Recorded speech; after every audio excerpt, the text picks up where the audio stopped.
अस्सलाम वालेकुम दोस्तों, कीअं आहियो? उमेद है तव्हां सभु ठीकु हूंदो। ज़हर ज़िंदगी जी 61 एपिसोड जे बारे में ॻाल्हि ॿोल कंदा हलूं त तव्हांखे ॿुधाइण वारा आहियूं त ज़हर ज़िंदगी जी 62 एपिसोड में छा थियण वारो आहे। सभ खां पहिरियां असांजी नंढड़ी रिक्वेस्ट आहे, अञा ताईं बि असांजे चैनल खे सब्सक्राइब न कयो त सब्सक्राइब कंदा ऐं लाइक कंदा ऐं कमेंट कंदा ऐं शेयर कंदा। तव्हां दोस्तनि जी वॾी वॾी महिरबानी थींदी। वीडियो खे फुल वॉच कंदा ऐं हिकु सेकंड बि मिस न कंदा। वीडियो शुरू पिया कयूं, टाइम तव्हांजो वधीक वेस्ट न पिया कयूं।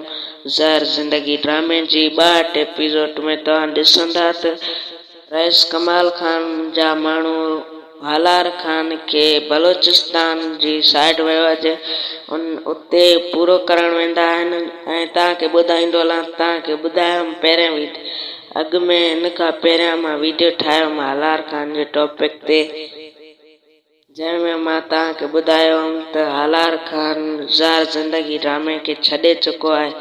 पर हाणे तव्हांखे ॿुधाईंदो हलां त हालार खान जा माण्हू उन खे मारे ईंदा आहिनि ऐं मतिलबु जीअं तव्हांखे ॿुधाईंदो हलां त हालार खान ड्रामो छॾे चुको आहे, पर इन जे करे इन खे मारियो वञे थो, तॾहिं करे इन खे मारनि था। न त ज़हर ज़िंदगी ड्रामे में हालार खान जो एंड तक करेक्टर हले आहे, पर ज़हर ज़िंदगी ड्रामे खे हालार खान छॾे चुको आहे हिन वक़्त ताईं। पर हाणे ज़हर ज़िंदगी ड्रामे में हालार खान जो कोई बि करेक्टर न ईंदो। ज़हर ज़िंदगी ड्रामे खे हालार खान बिल्कुलु छॾे चुको आहे। तव्हांखे हालार खान जो अॻिते सीन न मिलंदो ज़हर ज़िंदगी ड्रामे में।